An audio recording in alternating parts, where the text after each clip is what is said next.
Y les queremos dar la bienvenida a este programa especial de Siempre Leones. Estamos con 3 invitados muy especiales de la Juventud de Seiza y parte del Foro Alberdiano que se van a presentar ellos mismos. Son Agustín, Tiago y Matías. Por favor, preséntense con sus nombres, sus apellidos. Hola, ¿cómo están? Mi nombre es Agustín Correa, yo actualmente tengo 19 años. Yo conocí a Javier Milei a mis 16 años. De hecho, lo conocí particularmente porque él me impactó que justamente él contradecía todas las ideas que a mí me enseñaban en el colegio y bueno, después en la universidad. Terminé iniciando la universidad a mis 17 años más o menos, en conjunto también con la secundaria.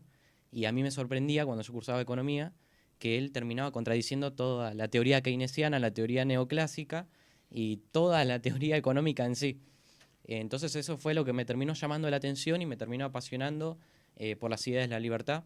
Yo me considero libertario, yo sigo a Javier Milei, pero no en sí mismo por él, sino porque yo considero que esas ideas son las correctas. Así que es una posición más ideológica, ¿no? En sí, en la persona de Javier Milei. No sé si... Bueno, buenas noches, mi nombre es Tiago González, soy abogado, residido en la Universidad de Morón, tengo 23 años. Bueno, mi ingreso a la Libertad Avanza como pensamiento político fue a partir del año pasado, cuando fiscalicé, y bueno, a partir de allí conocí a los referentes que son de la Libertad Avanza en Ezeiza, y una vez que yo nombré que era abogado, que las ideologías que tenía, el aporte que yo quería darle al partido, a ellos les gustó, hubo un buen intercambio ideológico y bueno, empecé a darle para adelante. Mis principios para cuando empecé a seguir a Javier Milei fue en la secundaria, cuando yo todavía ni siquiera conocía a Javier Milei, sino que yo era un antipolítico y un antisocialista, que era lo que me inculcaban en la escuela. Eh, Todavía no sabía lo que era la palabra liberalismo ni libertad porque todavía nunca me lo habían enseñado. Fue a partir de que conocí a Javier Milei cuando se postuló en ese entonces como candidato a diputado. Fue cuando empecé a investigar y dije, bueno, estas ideas van con la mía. Y bueno, así como dijo Agustín, mis gustos por Javier Milei o por la libertad en sí no es por la persona, sino que es más por la ideología, por el pensamiento. Eso es lo que se trata de buscar, yo creo, en la libertad avanza. No se trata de buscar un líder, sino un pensamiento que perdure a lo largo de los años, ya que para mí la idolatría fue lo que destruyó este país. Bueno, Increíble resumen. Buenas noches, mi nombre es Matías.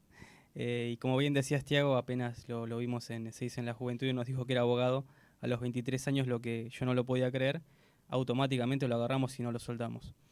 Yo tengo el orgullo para empezar de decir que desde la primera vez que vi a Javier Milei en la televisión yo supe que este tipo iba a cambiar el país. Lo llamaron loco hasta que tuvo razón y ahora ya no es tan loco. Empecé en la Juventud de Seiza el año pasado, aproximadamente en abril, y creo que ha sido la mejor decisión porque en lo personal me ha dado un crecimiento personal increíble, haber conocido a tanta gente capaz, poder tener compañeros en lo que fue la campaña, una campaña sangrienta para los que saben lo que es fiscalizar, con todos los problemas que hemos tenido y que fueron los mismos para todos los distritos, para todas las secciones. Y eso creo que nos ha unido y yo creo que hay mucha gente en el país que se siente identificada con los liberales, libertarios y automáticamente cuando nos vemos uno al otro en reuniones políticas o lo que fuere nos reconocemos al momento y tenemos la misma química. Eso en lo personal. Después, en lo que refiere al proyecto de país que tiene Milei, lo apoyamos siempre al 100% porque vamos todos en una sola dirección. Obviamente los liberales tenemos nuestras diferencias, pero siempre somos más pragmáticos y yo creo que desde la ética de la emergencia estamos obligados a ser pragmáticos. Muchas veces en los medios nos acusan de que somos unos lavados de cerebro, que seguimos a Javier Milei como si fuera alguna especie de dios, que tiene razón en todo lo que dice, que es un ser perfecto y demás, puras estupideces. Sí que tenemos diferencias, cada uno la tendrá. Con Javier Milei dirá, tal vez esto no me copa mucho, no estoy muy de acuerdo, pero lo que sí hay que reconocer es que él quiere sacar el país adelante se lo puede notar para los que lo hemos conocido, que siempre es así, y no necesito más para seguir en La Libertad Avanza. Es todo lo que necesito para poder continuar con este trabajo, que apenas, de hecho, cuando ganamos la elección, la gente tiene la idea errónea que somos unos ñoquis y de alguna manera estamos trabajando en el Estado por 50 millones al mes y que todos somos pagos. No hay plata. Simple, eso es cierto. Así que tengo el orgullo de decir que soy liberal y que amo este país. Bueno, y acá estamos 4 juventud. Es un orgullo poder decir de que la juventud está bajo la línea correcta. Estamos bajo la línea correcta. Absolutamente. Nosotros somos liberales y estamos en este proyecto para poder darle difusión a cada uno de los liberales, a cada una de las partes de La Libertad Avanza. Y ellos son parte muy fundamental de La Libertad Avanza. Allá en Ezeiza estarán trabajando duro. ¿Cómo es la juventud allá? ¿Cómo es la pelea de la juventud? ¿Cómo ustedes pelean en este ámbito de la juventud? Bueno, en Ezeiza la parte más difícil fue comenzar como todo. Nadie se reconocía como libertario, liberal. Digamos que no muchos adherían a esas ideas, no porque tuvieran problemas con las ideas, sino porque no sabían lo que era y no tenían un interés genuino en saber. A lo mucho decían, yo sigo a Milei, me gusta el peluca, en qué puedo aportar, pero digamos que los inicios siempre fue lo más difícil. Era muy difícil conseguir gente que quisiera seguir con el proyecto, y su única intención era poner la boleta y nada más. Pero eso lo cambió Javier, de hecho, ahora sacó un video el año pasado en la que dijo que eso no es suficiente, poner el voto no es suficiente, que tenían que sumarse, tenían que meterse en el barro con él, porque él solo no iba a cambiar nada.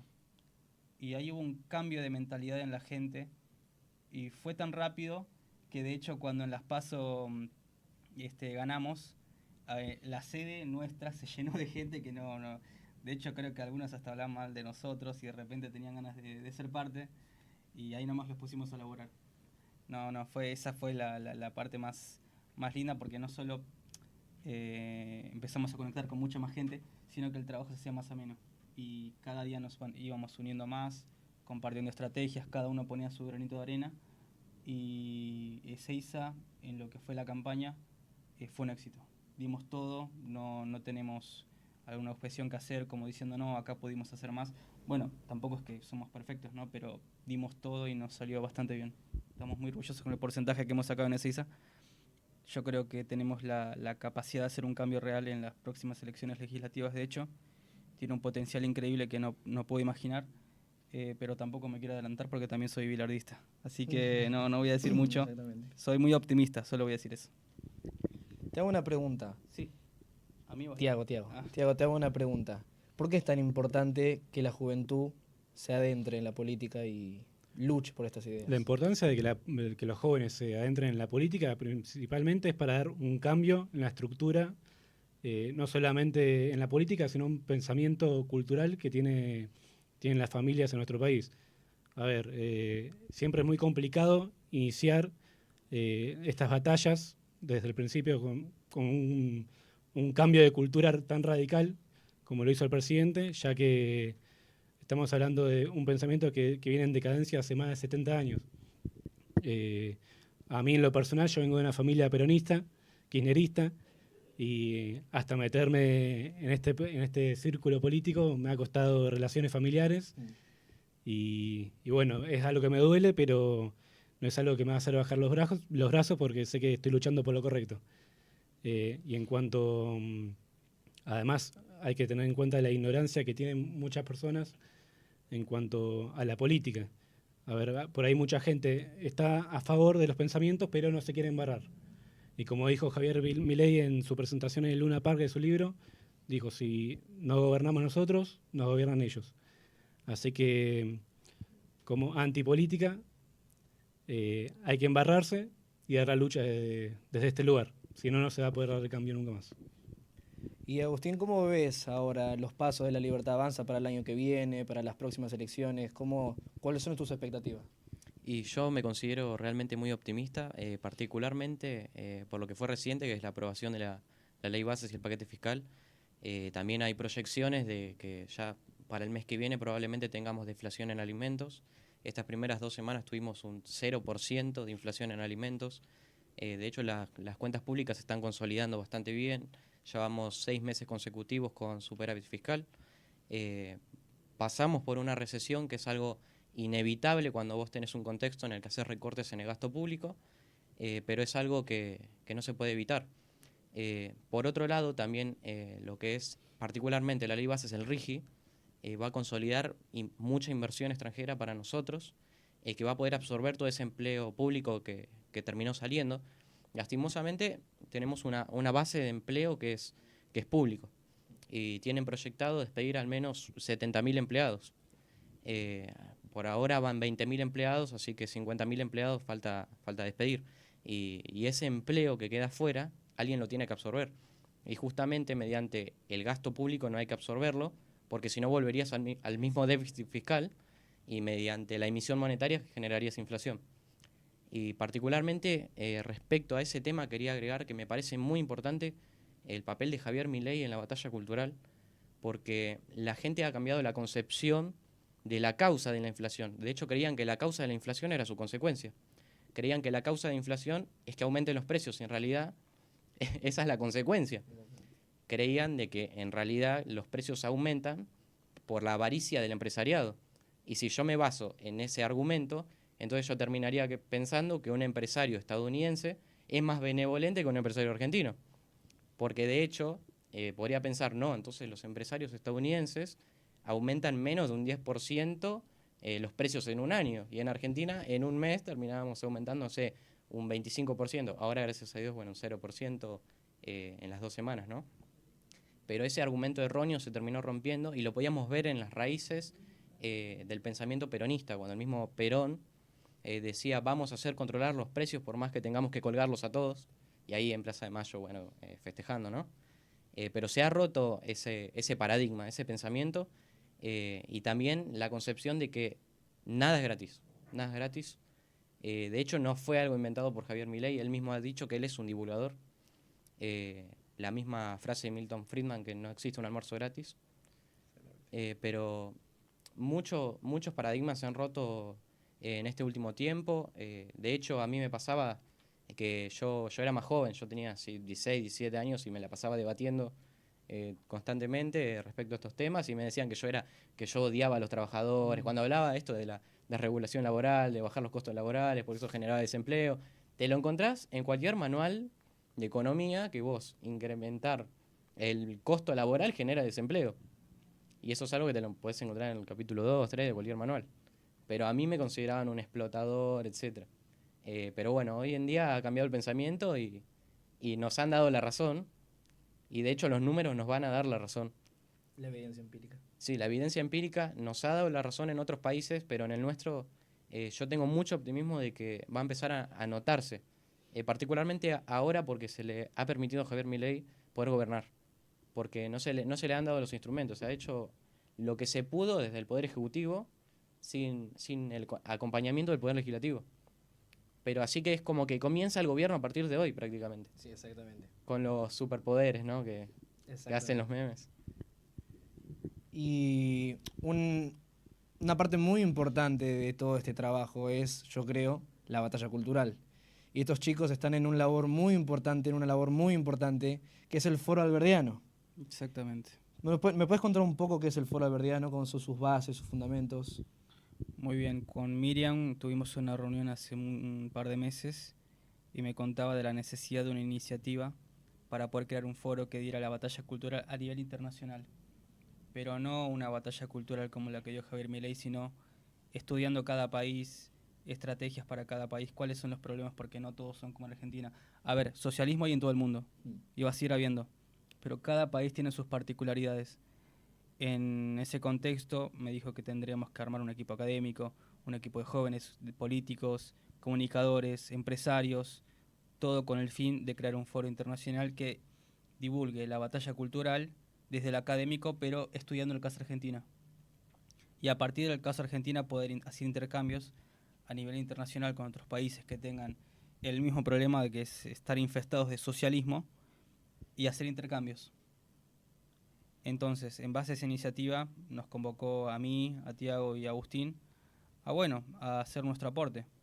Estamos teniendo reuniones aproximadamente una vez cada 2 semanas en las que tratamos de hacerlo súper intensivo. Obviamente el laburo es todos los días. Miriam es una persona muy meticulosa, quiere resultados y eso es algo que yo admiro mucho de ella, la capacidad que tiene de coordinar. De hecho, ella fue coordinadora de la 3ª sección y no me sorprende, porque tiene una capacidad de coordinar increíble. Nos ha delegado esa responsabilidad a mí, a Agustín y a Tiago de poder aportar en el Foro Alberdiano desde nuestra visión como juventud, porque ella nos dijo que el futuro en realidad nos pertenece a nosotros, que hace esa broma, nosotros ya somos unos viejos, en realidad esto es para ustedes, así lo dice, es bastante directa a veces. Y bueno, estamos en nuestros comienzos, estamos trabajando muy arduamente. Miriam está contactando senadores, diputados de otros países, embajadores, demás, haciendo tratados, lo que se te ocurra todos los días. Y nuestro propósito se llama Foro Alberdiano, no porque tomamos a Alberdi como nuestra base, la persona que dio las bases y puntos para que este país se pudiera desarrollar. Nos desviamos del camino. ¿Qué pasa cuando te desvías del camino? Tenés que volver al principio, a ver qué hiciste mal. Empezaste bien, te desviaste. Bueno, ¿qué funcionó bien? Volvamos al principio, volvamos a las bases. Nosotros tomamos las ideas de Alberdi, del liberalismo clásico. El Foro Alberdiano no se trata de él como persona, que es una persona súper interesante, tiene una historia increíble, pero sí nos agarramos de sus ideas. Y es muy importante porque Javier Milei ha hablado muchas veces de Alberdi y lo ha elogiado muchísimas veces. Es una persona, como bien dice Tiago, Matías, como bien dice, es una persona muy interesante, de que ha luchado mucho tiempo. Él creó la primera constitución argentina, la primera constitución liberal, y es algo muy importante. ¿Y cuál es la misión ahora en proyecto a futuro del foro? Nos queremos establecer primero, como dice el dicho, primero empezás en tu casa, ¿no? Nos queremos establecer a nivel nacional. Queremos en cada provincia un embajador del Foro Alberdiano. Estamos haciendo varios contactos, o sea, es un trabajo de coordinación en realidad. Todo el fundamento académico ya lo tenemos. Es extremadamente extenso, que no me alcanza el programa para decirlo. Porque nos vamos a desviar por tantos temas que armamos un debate de 10 horas. Pero lo que queremos es establecernos primero en el país. Internacionalmente ya lo estamos haciendo, pero queremos hacer ese trabajo territorial acá en Nación. Una vez hecho eso, cada embajador podría armar su foro alberdiano en cada provincia y bueno, después seccionales y demás cosas. De esa manera estaremos más organizados, nos nuclearíamos en un solo lugar en el país y de ahí de adentro, bueno, hacia afuera. Es maravilloso todo ese trabajo que están haciendo porque la Argentina necesita de todo esto, porque también es una cuestión de una reforma estructural, ¿no, Tiago? Que es como que, ¿por qué es tan importante? Y la reforma estructural principalmente es muy importante, ya que para dar un futuro mejor y que el país empiece a crecer, hay que dar ese giro de 360 grados, 180 grados y cambiar todo. A ver, primero principal, las personas en general suelen confundir lo gratis con lo público. A ver, todo lo gratis no existe, sino que siempre hay alguien que lo paga. Por ejemplo, en lo público se paga con los impuestos. A ver, ¿por qué hay que hacer esta reforma estructural? Porque, primero principal, el Estado no produce, el Estado no crea. Lo que hace el Estado es agarrar al privado, expropiarlo y adueñarse de esa empresa y repartir a las personas. Y las personas que por ahí no es su culpa que tengan la ignorancia de no conocer, pero ellos piensan que es el Estado el que los está regalando y los está ayudando, cuando en realidad no es así. Es a base del fruto del privado. Bueno, la estructura no solamente es eso, sino que desde mi caso que soy abogado, tiene que ver también con las leyes, reformas constitucionales, reformas en los códigos, que estamos demasiado atrasados. Imagínate que tenemos en la Constitución, lo más importante para iniciar esta reforma es, primero y principal, atacar el artículo 14 bis, que es donde nació todo esto, gracias a a un expresidente, un militar. Bueno, él haciendo este artículo 14 bis en esta Constitución, lo que le dio fue poder a los sindicatos, que fue lo que nos terminó de destruir.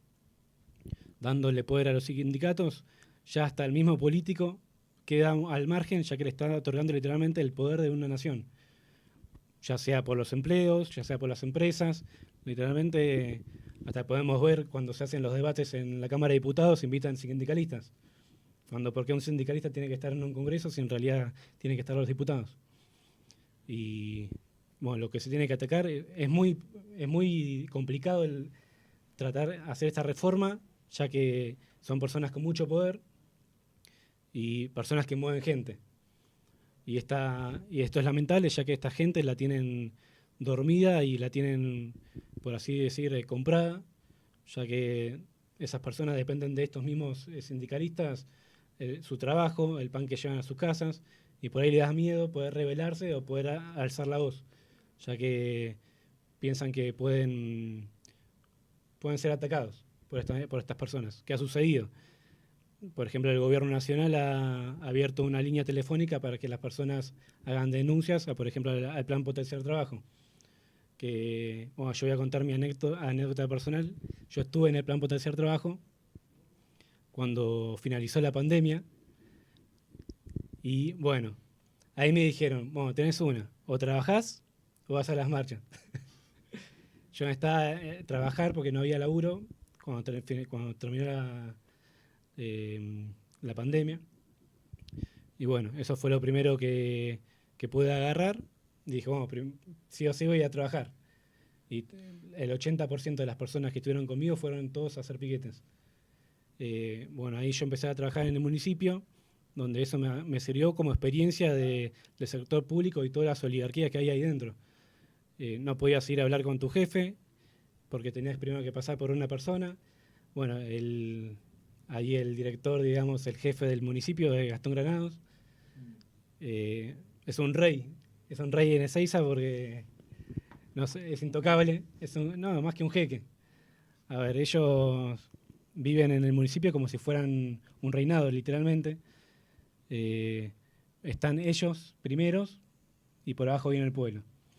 Y desgraciadamente esto ataca mucho a la población de Ezeiza, ya que, como dije, es parecido a los sindicalistas, le da mucho miedo rebelarse o postularse a un partido político o acompañar a una idea, porque saben cómo son sus maniobras, no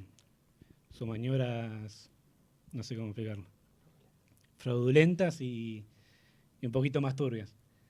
Y bueno, eso también es lo que nos diferencia como de Libertad Avanza, ya que hubo un montón de partidos que eran más de lo mismo, venían con ideas parecidas, o si querían mostrar algo diferente, entrabas al listado y eran los mismos que estaban en el kirchnerismo o en el peronismo.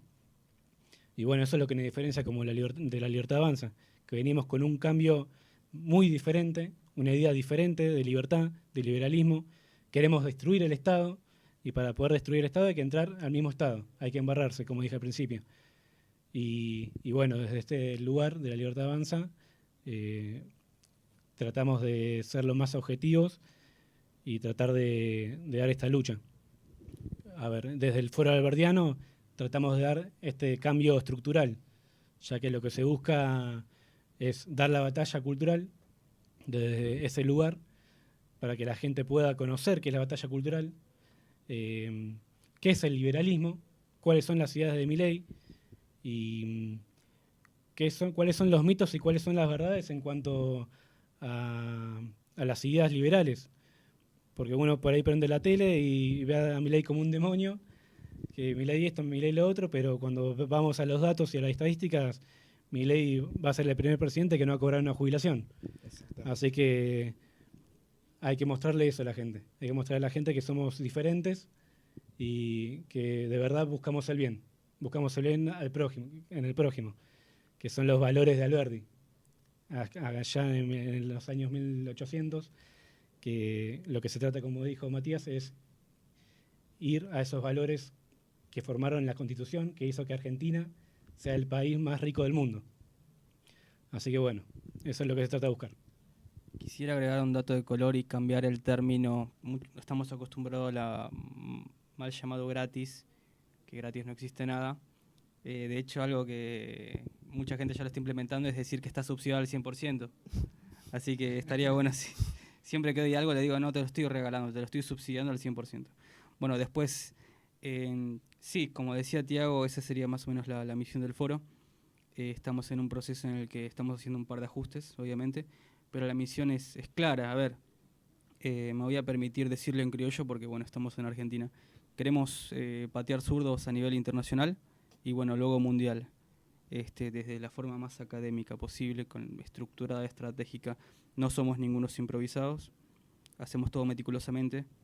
Entendemos que no es una labor fácil, entendemos que esto no es un juego, que es algo serio en realidad.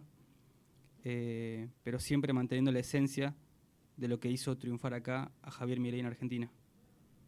Javier Milei, que ha tenido una victoria contundente, la gente le ha respondido, la gente ha apoyado y sigue apoyando hasta el día de hoy, y es porque él se metió en el barro, en el famoso barro de hay que meterse dentro para saber qué es lo que está pasando realmente, porque yo recuerdo que cuando entró Milei a la presidencia dijo, yo sabía que estaban mal las cuentas, pero no tanto. Dijo, yo sabía, pero cuando te encontrás con todos los números que están dando vuelta, con todas las deudas que están dando vuelta, es como que recién ahí das dimensión real de todo esto. Y todas estas cosas, estas pequeñas, por decirlo de alguna forma, ¿no? Cosas, o vamos a llamarlas económicas, que han cambiado el pensamiento de la gente. Porque Javier Milei, el rol que ha tenido Javier Milei en la batalla cultural de cambiarle a la gente ciertos conceptos erróneos que han tenido a través de los años. ¿Por qué Javier Milei cambió? Te pregunto, Agustín, ¿por qué Javier Milei cambió el pensamiento de la gente? ¿Qué tan importante es el rol de Milei en la gente, en la batalla cultural? Justamente, bueno, yo lo había comentado un poco en principio, este rol que él ha tenido de cambiar este paradigma de la concepción principalmente de la inflación. De hecho, él considera que el señoriaje es un delito y de hecho tiene un proyecto en el que quiere volverlo un delito penal, si no me equivoco. Y básicamente, principalmente, cambiar el pensamiento de las personas y no solo en el aspecto económico, porque él también se ha mostrado, por ejemplo, en el foro de Davos en contra del aborto, que lo llamaba como un asesinato, un asesinato agravado por el vínculo. Homicidio agravado por el vínculo. Homicidio agravado por el vínculo. Y básicamente se ha mostrado en contra de la Agenda 2030 también. De hecho, también ha empezado a rediscutir, digamos, básicamente, todos los paradigmas de los 70, que eso fue algo muy importante que también ha aportado Victoria Villarruel, esta concepción errónea en la que se tapaban un ojo respecto a los montoneros y todos estos grupos paramilitares que estuvieron en esa época. Así que no ha sido solo una batalla cultural en el sentido estrictamente económico, porque ha abarcado un montón de lugares y ha sido muy importante para que la gente también pueda entender de que cómo es posible, yo me he puesto a pensar, cómo es posible que estemos pasando por una recesión y la imagen positiva de un presidente que está pasando por una recesión sube. Es particularmente porque tenemos una justificación de esto que está pasando. Y de hecho la gente ya no mira probablemente los números que tienen en el día a día, de que no, que aumentó el pollo, que aumentó esto, que aumentó lo otro, sino que se pone a ver números macro, que eso es algo que no pasaba en el tiempo. Y de hecho me parece impresionante la conciencia que están teniendo también los jóvenes, pero más chicos. Los niños, gente que hoy en día entiende de la inflación, que es de causas monetarias, y gente que antes no entendía de economía, que hoy te empieza a debatir respecto a esos temas, y esos son paradigmas que se han roto. Otra de las cuestiones, por ejemplo, más académica, es empezar a romper el modelo de competencia perfecta de la Escuela Neoclásica de Economía, la que creíamos de que en ese modelo de perfecto tenía que haber información perfecta, cuando en la economía austríaca ellos te explicaban que el mercado es un proceso de descubrimiento. Y de hecho, cuando vos tenés información perfecta, imposibilitas el arbitraje. Es imposible de que vos puedas tener un precio más barato y otro más caro en otro lugar, si todos tienen conocimiento pleno de todos los precios, básicamente. Así que ha roto miles, centenares de paradigmas. De hecho, he visto una publicación de Infobae que él decía que quiere rediscutir toda la teoría económica, y eso creo que es algo que está pasando muy fuerte. De hecho, a mí me ha incentivado a leer a Friedrich von Hayek, a Ludwig von Mises, a von Baberg, a miles de autores que yo jamás me imaginé que iba a leer.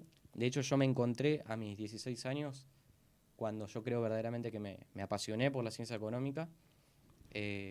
Fui a una biblioteca, recuerdo, y me traje 6 libros de economía y empecé a leer. Había uno que era de economía política y te decían el neoliberalismo, cuando nosotros entendemos que en realidad es un concepto erróneo, porque neo, bueno, es nuevo, y en realidad la libertad no hay nueva y vieja libertad, es hay o no hay libertad, ¿no? Ese aspecto pequeño, ¿no? Semántico, pero yo me empecé a encontrar de que no, que el liberalismo generaba desigualdad, que era opresor, egoísta, etcétera, en esos libros, y a mí no me podía satisfacer eso que yo leía. Entonces empecé a ampliar y a conocer a Javier Milei y a otras personas, como, no sé, por ejemplo, en Chile, Axel Kaiser, Juan Ramón Rayo en España, etcétera, personas que rompen estos paradigmas, y Milei creo que tiene una posición protagónica respecto a esto, y vemos su impacto en el mundo. El profesor Huerta de Soto también. Así que su aporte no solo lo llevó a la economía, sino a distintos aspectos de las ideologías en general. Bueno, bien como vos decís, han utilizado palabras para disfrazar ciertas cosas: neoliberalismo, interrupción voluntaria y todas esas cosas que han ido disfrazando, maquillando, todo cosas que terminan por perjudicar a la gente. De hecho, te agrego un detalle ahí. Cuando se dice interrupción voluntaria del embarazo, de hecho la interrupción es la pausa para su posterior reanudación. Exactamente. Y si yo no reanudo el embarazo, en realidad no es una reanudación, es una eliminación. No es una interrupción, es una eliminación. Y voluntaria es voluntaria por una sola de las partes, ¿no? Que sería la madre, porque el niño es una persona aparte de la madre. Y bueno, del embarazo, ¿no? Pero nosotros como liberales, hay mucho debate respecto a eso, pero al menos yo considero de que no se puede ser liberal y estar a favor del aborto. ¿Por qué? ¿Por qué circunstancia? Básicamente porque nosotros nos basamos en el principio de no agresión, que significa de que vos tenés libertad hasta el punto en el que vos perjudicás a otro. Exactamente. Y si nosotros partimos de la premisa, desde que hay vida desde la concepción, entonces no podemos aceptar el aborto, porque sería perjudicar a otra persona ajena a la madre. Sí. Además, para agregar, el aborto en nuestro país es inconstitucional. Primero y principal porque en el artículo 19 del Código Civil y Comercial reconoce al por nacer como persona. A ver, haciendo esta ley que se aprobó en el gobierno de Alberto Fernández, hay una contraposición jurídica, ya que Argentina tiene la Convención de los Derechos Humanos y además el Pacto de San José de Costa Rica, que a su vez también reconoce al por nacer como una persona. Así que como liberales, porque ya nuestra Constitución tiene las bases liberales, esto del aborto es una contraposición y hasta un insulto a nuestro país y a nuestros pensamientos y a las bases de nuestra nación, ya que además nuestra Constitución se considera apostólica católica romano, y a ver, ya el chiste se cuenta solo, ya es contrafáctico. Sí, de hecho también quisiera un cambio muy grande que hubo en la Argentina, y es algo que yo, de hecho, hasta mis 18, 19 años no creía posible, es que de repente ahora todos somos economistas, estamos hablando de economía. Yo lo escuché en el tren Roca, no quiero sonar grosero ni nada, pero veo gente hablando de economía, debatiendo ideas, descubriendo cosas nuevas que yo no lo podría creer. En otros tiempos estarían hablando de, bueno, River versus Boca o cómo está jugando la selección, pero de repente el foco parece que está en otro lado. Obviamente sí, acá todos amamos a la selección, somos hinchas a muerte, pero creo que hemos cambiado esa forma de ver el país y creo que la gente está más metida en lo que sucede en la política, no solo en casos puntuales de corrupción y demás, sino que está interesada en lo que está haciendo Milei, cómo quiere llevarlo a cabo. Y bueno, para festejar, de hecho, muchos no nos hemos dado cuenta. Yo de hecho hoy me levanté y de repente me di cuenta que la ley base estaba aprobada. Yo no me di cuenta, yo ayer me fui a dormir tranquilo y bueno, resulta que estaba aprobada. Me puse recontento, obvio, pero bueno, entendiendo que es el primer paso hacia todo lo que vamos a ir logrando. Para cerrar con el tema, a ver, ya la gente ya se está dando cuenta de estas ideas que quieren inculcarle a la gente, como por ejemplo, bueno, todo lo que tiene que ver con el pañuelo verde, los movimientos socialistas. Ya hace poco hubo una marcha por el Día de la Mujer, creo que fue, donde hacían reportajes y literalmente eran todos partidos políticos. No había gente, mujeres, reclamando por los derechos de las mujeres. Vos le preguntabas qué estaban festejando hoy y no sé, por el aborto te decían. O por que se haya Milei. ¿Y por qué tiene que ver los derechos de las mujeres con Milei? ¿Qué tiene que o la ley bases?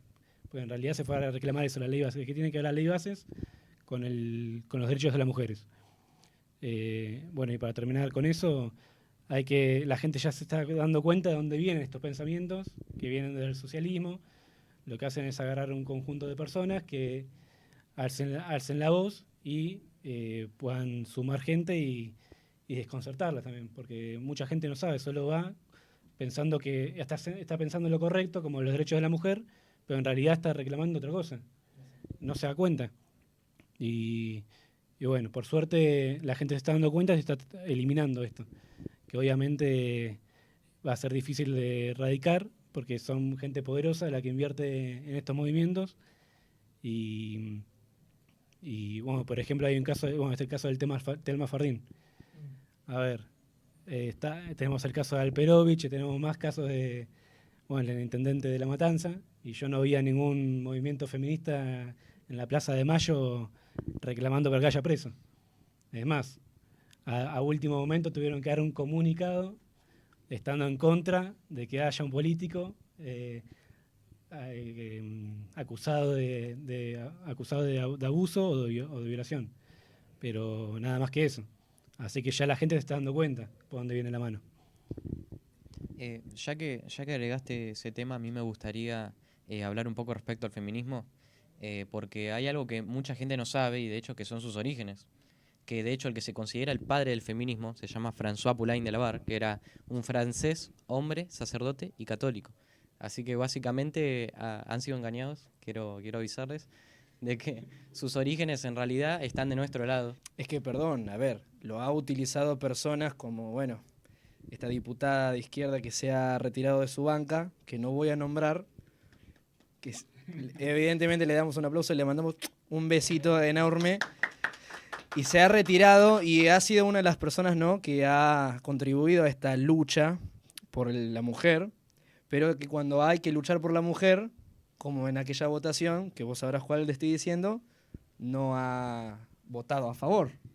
Sí, de igual manera hay que agregar que Miriam Bregman no es ninguna tonta. Lo hizo en el momento exacto, dijo, no, la ley base se va a aprobar, si cuando salga de esta banca me voy a quedar sin plata, no sé laburar, ¿qué hago en el sector privado? Voy a tener que laburar, no sé, lo que sea, vendiéndolo con el tren. Y aprovechó, bueno, el último momento, como no es ninguna tonta, a renunciar a su banca. ¿Para qué? Bueno, para la jubilación, para nada más ni nada menos. Así que, bueno, buscaremos la forma en el futuro de poder cambiar eso para que no se quede tan tranquila, porque la veo muy tranquila. Estás muy tranquila, pero yo creo que la gente no la va a dejar tranquila. Porque creo que estaremos de acuerdo con que la gente se ha dado cuenta de quiénes son ellos en realidad. No solamente hablando de esta diputada, sino de otros diputados también, de que han puesto palos en la rueda como para decir no, que esto no se privatice, que esto no se haga, que esto no salga, que esto no. ¿Por qué es que la gente está dándose cuenta de esto y que está haciéndolos ver? Porque yo creo de que los diputados y los senadores y mucha gente de la política estaban acostumbrados a que nadie les reclamara nada. Que ellos estaban sentados tranquilamente, agarrando de otra mano, pero nadie les decía nada. Pero ahora de que están todos en su foco, en el foco de la gente, y la gente está diciendo, ¿qué están haciendo? ¿Están trabajando? ¿Qué están votando? ¿Por qué tardaron 6 meses en votar una ley? Entonces, ¿por qué? ¿Por qué es que la gente se está dando cuenta de esto? Y yo creo particularmente que la gente ahora tiene más foco en la política, porque era algo que no estaba acostumbrada en su día a día.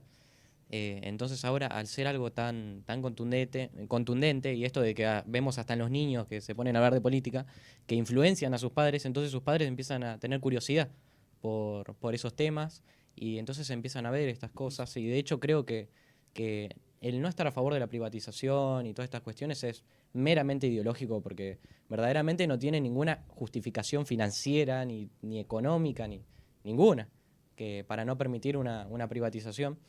De hecho, hay un problema, en la teoría económica hay un problema de incentivos.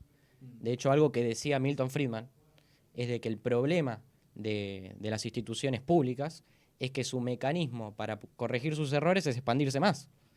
Y el mecanismo del mercado es un mecanismo de supervivencia, de que si vos haces las cosas mal, quebrás.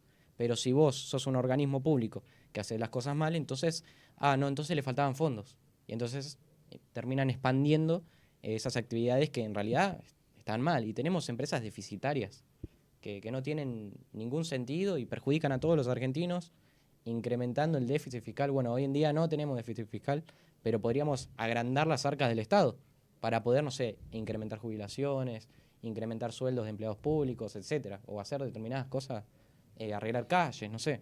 Pero principal, pagar la deuda que nos dejaron estos.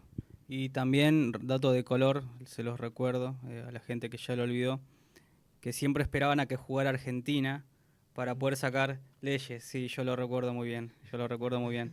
Y funcionaba, porque funcionaba conmigo también, porque yo veía el partido y no veía nada.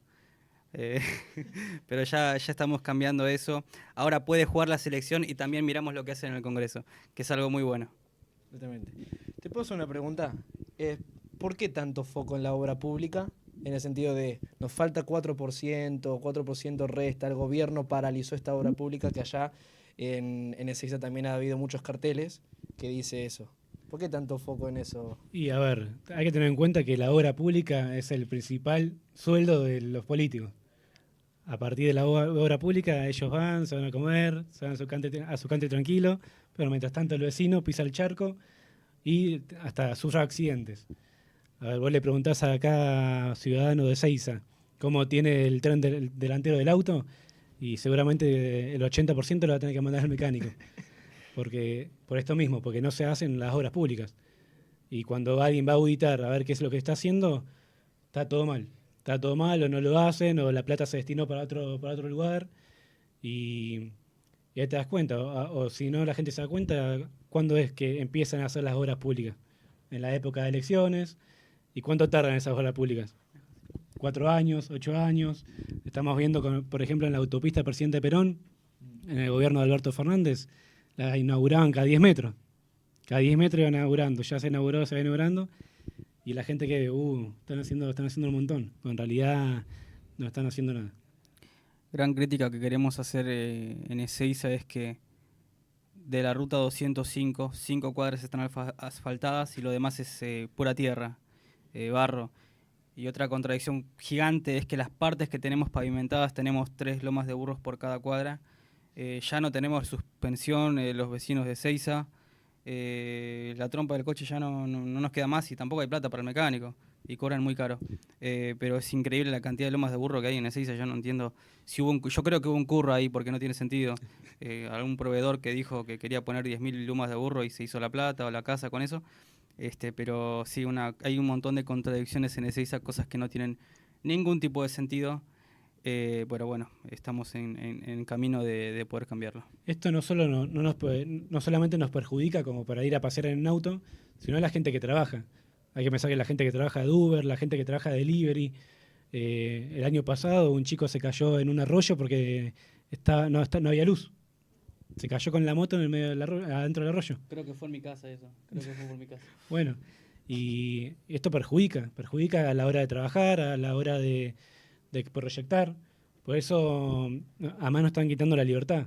Nos quitan la libertad porque al ser privado la obra pública podemos reunir a un grupo de vecinos, decir, bueno, contratamos una empresa entre nosotros, la vamos pagando por mes y no solamente están pagando con su propio bolsillo y además eso le da un valor impresionante, sino que además lo van a empezar a cuidar más, porque saben que directamente sale de su bolsillo. Bueno, hablando de la obra pública de las calles, este año, principio de año, Gastón Granados y el oficialismo en Ezeiza implementó que los acompañantes de motociclistas tengan licencia. O sea que no solamente tiene que tener licencia el que conduce, sino el acompañante. Si vos no tenés, si sos acompañante y no tenés licencia, listo, chau. Te llevan la moto y tenés que pagar la multa. Pero bueno, hablando de multas para las camaritas, para las infracciones, están al pie del cañón. Y bueno, esto la gente no se da cuenta, pero le están quitando libertad y empiezan a depender sí o sí de lo que decida el Estado. A tal punto que al no tener ni siquiera obra pública ni pavimento, tenemos que pagar un 2% más al cargar combustible. Eso no sé si lo saben, ya que salió una ordenanza en el Consejo Deliberante que cada ciudadano de Ezeiza que vaya a cargar nafta va a pagar un 2% más por el buen pavimento que tiene en su calle. Es un IVA municipal. Claro. Además que hay que agregar que es inconstitucional, ya que ya hay un impuesto nacional al cargar el combustible y está prohibido. Y además salió Manuel Adorni a hablar sobre ello, que iban a erradicar esta ordenanza, ya que era, como dije, inconstitucional y además va en contra del bolsillo del vecino.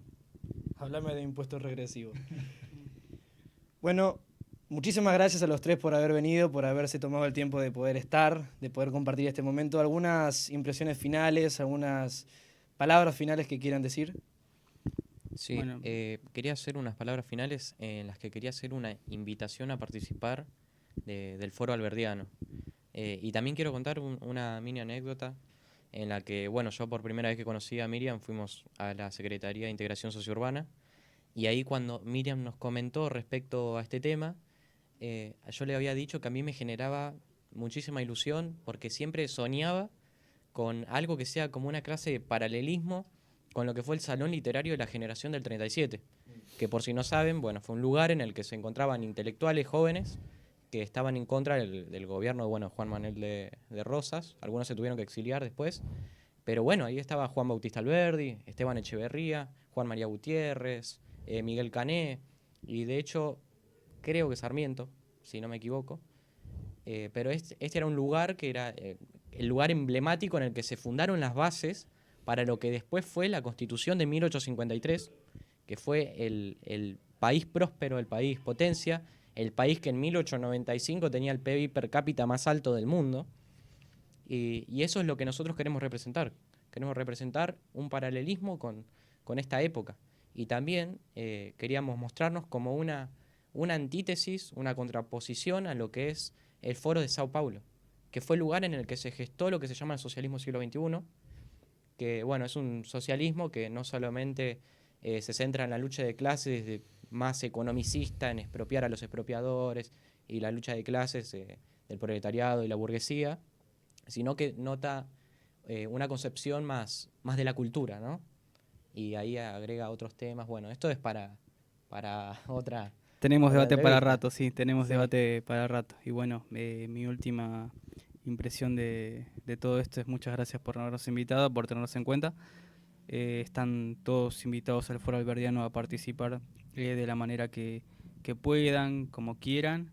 Eso lo vamos a coordinar y así para que todos puedan participar, para que nadie se sienta excluido, porque en realidad este es un trabajo tan enorme que yo creo que manos faltan para todo.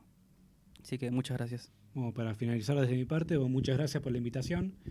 Y bueno, a vos que estás del otro lado, te invito no solamente a unirte al Foro Alberdiano, sino que también te invito a interiorizarte en la política, ya que es muy importante. A vos capaz que no te gusta, pero es muy importante que conozcas y sepas a quién vas a votar en la urna, a ver si es real lo que propone, si no te está mintiendo. Y bueno, hay que poner manos a la obra y cada persona suma y para cambiar el país hay que sumarse y vas a estar invitado. Bueno, muchísimas gracias Agustín, Matías, Tiago, muchísimas gracias a los tres por venir, muchísimas gracias a Ezeiza, a la Libertad Avanza Ezeiza por también apoyar y contribuir a la juventud. Y bueno, el programa termina, pero no vamos a terminar de otra forma sino con la arenga libertaria. Sí. Y sí. ¡Viva la libertad, ¡Viva, carajo! carajo! Muchísimas gracias y ¡Viva! nos vemos la próxima.